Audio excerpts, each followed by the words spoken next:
December അവസാനത്തോടെ ഇന്ത്യയിലെ ഏറ്റവും വൃത്തിയുള്ള നഗരമെന്നറിയപ്പെടുന്ന മധ്യപ്രദേശിലെ ഇൻഡോറിൽ നിന്ന് രാജ്യത്തെ ലജ്ജിപ്പിക്കുന്ന ഒരു വാർത്ത പുറത്തുവന്നു. ഇൻഡോറിലെ ഉൾഗ്രാമമായ ഭഗീരഥ്പുരയിൽ ആളുകൾ വിസർജ്യം കലർന്ന മലിനജലം കുടിച്ച് മരിക്കുന്നു.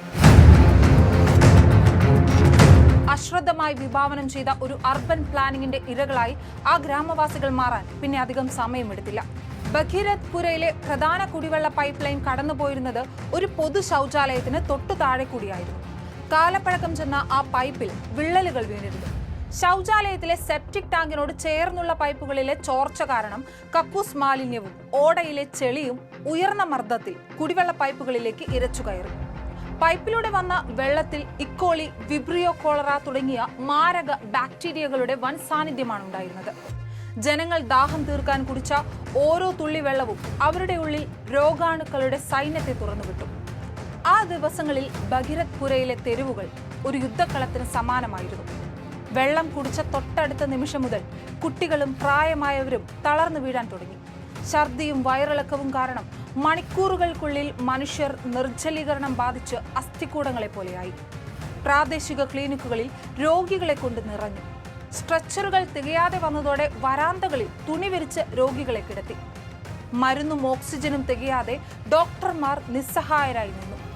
5 മാസം പ്രായമുള്ള ഒരു കുഞ്ഞ് മലിനജലം കലർന്ന പാൽ കുടിച്ചു മരിച്ച സംഭവം ആ നാട്ടുകാരുടെ ഉള്ളുലച്ചു. ഔദ്യോഗിക കണക്കുകൾ പ്രകാരം മരണസംഖ്യ 7-നും 15-നും ഇടയിലാണെന്ന് പറയപ്പെടുമ്പോഴും പ്രാദേശിക വിവരങ്ങൾ സൂചിപ്പിക്കുന്നത് ഏകദേശം 23 പേർ മരിച്ചിട്ടുണ്ടെന്നാണ്. ഈ ജല മലിനീകരണ പ്രതിസന്ധി ബാധിക്കപ്പെട്ടതാകട്ടെ 3200-ലധികം ജനങ്ങളെയും. വെള്ളത്തിന് നിറവ്യത്യാസവും ദുർഗന്ധവും ഉണ്ടെന്ന് ജനങ്ങൾ ആഴ്ചകൾക്ക് മുൻപേ പരാതിപ്പെട്ടിരുന്നു. എന്നാൽ ഉദ്യോഗസ്ഥർ ആ സാധാരണക്കാരുടെ ശബ്ദം കേട്ടില്ല. ജനങ്ങൾ ശ്മശാനങ്ങളിലേക്ക് യാത്രയാകുമ്പോൾ ഡൽഹിയിലെയും ഭോപ്പാലിലെയും ഭരണാധികാരികൾ ഹൈടെക് ഡ്രോൺ ഷോകൾ ആസ്വദിച്ച് ക്ഷേത്ര സന്ദർശനം നടത്തുന്ന വാർത്തകൾ പുറത്തു വന്നിരുന്നു. കൂടാതെ ഇതുവരെയും വിഷയത്തിൽ സർക്കാരിന്റെ ഒരു ഔദ്യോഗിക പ്രതികരണം ഉണ്ടായിട്ടുമില്ല.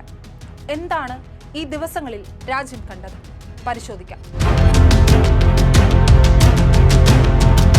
ശുദ്ധജലമെന്നത് ഭരണഘടന ഉറപ്പു നൽകുന്ന ജീവിക്കാനുള്ള അവകാശത്തിന്റെ ഭാഗമാണെന്നിരിക്കെ അധികൃതരുടെ ക്രിമിനൽ അനാസ്ഥ മൂലം ഒരു ജനത വിഷം കലർന്ന വെള്ളം കുടിച്ച് മരണത്തിന് കീഴടങ്ങേണ്ടി വരുന്നു.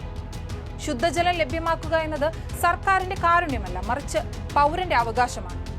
എന്നാൽ ഇൻഡോറിൽ കുടിവെള്ള പൈപ്പുകൾ അഴുക്കുചാലുകൾക്കും പൊതു ശൗചാലയങ്ങൾക്കും അടിയിലൂടെയാണ് കടന്നു പോകുന്നത്. ജലമലിനീകരണത്തെക്കുറിച്ച് പ്രദേശവാസികൾ മാസങ്ങളായി പരാതിപ്പെട്ടിട്ടും അധികൃതർ അത് ഗൗനിച്ചില്ല എന്നത് പൗരന്റെ ജീവനും ആരോഗ്യത്തിനും സംരക്ഷണം നൽകേണ്ട ഭരണകൂടത്തിന്റെ പരാജയമാണ്. ദേശീയ മനുഷ്യാവകാശ കമ്മീഷൻ ഈ വിഷയത്തിൽ സ്വമേധയാ കേസെടുക്കുകയും മധ്യപ്രദേശ് സർക്കാരിന് നോട്ടീസ് അയക്കുകയും ചെയ്തിരുന്നു. പാവപ്പെട്ടവന്റെ ജീവന് പുല്ലുവില കൽപ്പിക്കുന്ന ഭരണ സംവിധാനത്തിനെതിരെ കടുത്ത വിമർശനമാണ് ഉയരുന്നത്. പ്രധാനമന്ത്രി നരേന്ദ്രമോദിയുടെ അഭിമാന പദ്ധതികളായ സ്വച്ഛ് ഭാരത്, ജൽ ജീവൻ മിഷൻ എന്നിവയുടെ പൊള്ളത്തരം ഈ ദുരന്തത്തിലൂടെ വെളിവാക്കപ്പെട്ടെന്ന് അവർ ആരോപിക്കുന്നു. ഇൻഡോറിനെ ഏറ്റവും വൃത്തിയുള്ള നഗരമായി പ്രഖ്യാപിക്കുന്നത് വെറും പരസ്യവാചകങ്ങൾക്കും റാങ്കിങ്ങിനും വേണ്ടിയാണോ എന്ന ചോദ്യമാണ് പ്രതിപക്ഷം ഉയർത്തുന്നത്. പുറമേ തിളങ്ങുന്ന നഗരത്തിന്റെ ഉൾഭാഗങ്ങളിൽ അഴുക്കുചാലുകൾ കുടിവെള്ളത്തിൽ കലരുന്നത് സർക്കാർ കാണുന്നില്ല. ജൽ ജീവൻ മിഷനിലെ ഹർ ഘർ ജൽ അഥവാ എല്ലാ വീട്ടിലും വെള്ളം എന്ന മുദ്രാവാക്യം മുഴങ്ങുമ്പോഴും വിതരണം ചെയ്യുന്നത് മലിനജലമാണോ എന്ന ആരോപണം ശക്തമാണ്. ജനുവരി 10-11 തീയതികളിൽ പ്രധാനമന്ത്രി ശ്രീ നരേന്ദ്രമോദി ഗുജറാത്തിലെ സോമനാഥ് ക്ഷേത്രത്തിൽ സോമനാഥ് സ്വാഭിമാൻ പർവ് എന്ന ആഘോഷത്തിൽ പങ്കെടുത്തിരുന്നു. ക്ഷേത്രത്തിൽ പൂജകൾ നടത്തുകയും ഡ്രോൺ ഷോകൾ ആസ്വദിക്കുകയും ചെയ്ത അദ്ദേഹം ദുരന്തത്തെക്കുറിച്ച് ഇതുവരെ പ്രതികരിച്ചിട്ടില്ല. അതേസമയം ജനങ്ങൾ ശ്മശാനങ്ങളിൽ കഴിയുമ്പോൾ പ്രധാനമന്ത്രി ക്ഷേത്രങ്ങളിൽ ആഘോഷം നടത്തുന്നത് ഒരു ജനാധിപത്യ രാജ്യത്തിന് ചേർന്നതല്ലെന്നാണ് രാഹുൽ ഗാന്ധിയും മല്ലികാർജുൻ ഖാർഗെയും വിമർശിച്ചത്. മധ്യപ്രദേശ് ഇപ്പോൾ ദുർഭരണത്തിന്റെ പ്രഭവ കേന്ദ്രമായി മാറിയിരിക്കുന്നു എന്ന് എക്സിലെ ഒരു പോസ്റ്റിലൂടെ പറഞ്ഞ രാഹുൽ കുട്ടികളിലുണ്ടായ കഫ് സിറപ്പ് മരണങ്ങളിലും സർക്കാർ ആശുപത്രികളിൽ എലികളുടെ കടിയേറ്റ് കുട്ടികൾ മരിക്കുന്നതിലുമെല്ലാം മോദി പാലിച്ച അതേ നിശബ്ദത ഇപ്പോഴും തുടരുകയാണെന്ന് പ്രതികരിച്ചു. മധ്യപ്രദേശിലും കേന്ദ്രത്തിലും BJP സർക്കാർ തന്നെ ഭരണം നടത്തുമ്പോഴും ഉത്തരവാദിത്തം ഏറ്റെടുക്കാൻ ആരുമില്ലാത്ത അവസ്ഥയാണ്. കേന്ദ്രമന്ത്രി കൈലാഷ് വിജയവർഗീയ അടക്കമുള്ള നേതാക്കൾ മാധ്യമപ്രവർത്തകരുടെ ചോദ്യങ്ങൾക്ക് മുൻപിൽ തട്ടിക്കയറുകയും മോശമായി പെരുമാറുകയും ചെയ്ത സാഹചര്യവും ഉണ്ടായിരുന്നു. ഇൻഡോറിലെ ജലമലിനീകരണ മരണങ്ങളുടെ ഉത്തരവാദിത്വം മുതിർന്ന നേതാക്കൾ ഏറ്റെടുക്കാതെ ജൂനിയർ ഉദ്യോഗസ്ഥർക്ക് മേൽ മാത്രമായി ഒതുക്കുന്നത് എന്തുകൊണ്ടാണെന്ന് NDTV റിപ്പോർട്ടറാണ് കേന്ദ്രമന്ത്രി കൈലാഷ് വിജയവർഗിയയോട് ചോദിച്ചത്. ആ ചോദ്യത്തിൽ പ്രകോപിതനായി വിജയവർഗിയ പറഞ്ഞ മറുപടി രാജ്യത്തെ അക്ഷരാർത്ഥത്തിൽ ഞെട്ടിക്കുന്നതാണ്. ഓ, അത് വിടൂ, ഉപയോഗശൂന്യമായ ചോദ്യങ്ങൾ ചോദിക്കരുത്. പോരാതെ ബാധിക്കപ്പെട്ടവർ ആശുപത്രി ബില്ലുകൾ പോലും കൊടുക്കാൻ കഴിയാതെ ബുദ്ധിമുട്ടുന്നുണ്ടെന്ന് പറഞ്ഞപ്പോൾ ആക്ഷേപകരമായ ഭാഷയിലും കൈലാഷ് വിജയവർഗിയ സംസാരിച്ചു. ഇതിനെല്ലാം പുറമെ മരണസംഖ്യ ഒളിപ്പിച്ചു വെക്കാനും ഓഡിറ്റ് റിപ്പോർട്ടുകൾ വൈകിപ്പിക്കാനുമുള്ള ശ്രമം നടത്തുന്നത് ജനങ്ങളോടുള്ള വെല്ലുവിളിയാണ്. ഇൻഡോർ ദുരന്തം വെറുമൊരു അപകടമല്ല, മറിച്ച് ഒഴിവാക്കാമായിരുന്നിട്ടും അധികൃതർ ഉണ്ടാക്കിയ അനാസ്ഥയുടെ നേർചിത്രമാണ്.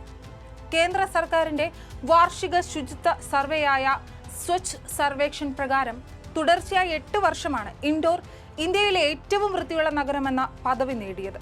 എന്നാൽ അതേ നഗരത്തിലുള്ള ജനങ്ങൾക്ക് കുടിക്കാൻ വെള്ളം നൽകുന്ന പൈപ്പിലൂടെ കക്കൂസ് മാലിന്യം ഒഴുകിയെത്തിയത് എത്ര ലജ്ജാകരമാണ്. വൃത്തിയുള്ള നഗരമെന്ന പദവികൾ അലങ്കാരമായി കൊണ്ടു നടക്കുമ്പോഴും നഗരത്തിലെ ചേരികളിലും സാധാരണക്കാരുടെ ഇടയിലും പൈപ്പിലൂടെ വരുന്നത് മരണമാണെന്ന് തിരിച്ചറിയാൻ അധികാരികൾ വൈകിപ്പോയി.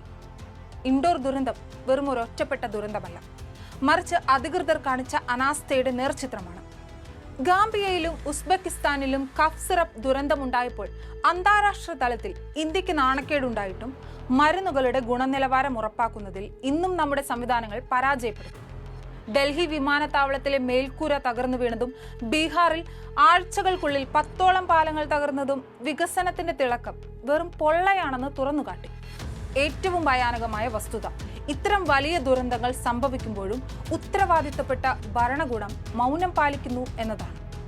ഇൻഡോറിലെ മരണസംഖ്യയിൽ കൃത്യമായ ഒരു ഔദ്യോഗിക സ്ഥിരീകരണം നൽകാനോ മരിച്ചവരുടെ കുടുംബങ്ങളോട് മാപ്പ് പറയാനോ അധികൃതർ തയ്യാറാകുന്നില്ല. കണക്കുകൾ മറച്ചുവെച്ചു, ചോദ്യങ്ങളെ അവഗണിച്ചു. എത്ര നാൾ സർക്കാരുകൾക്ക് മുന്നോട്ടു പോകാനാകും?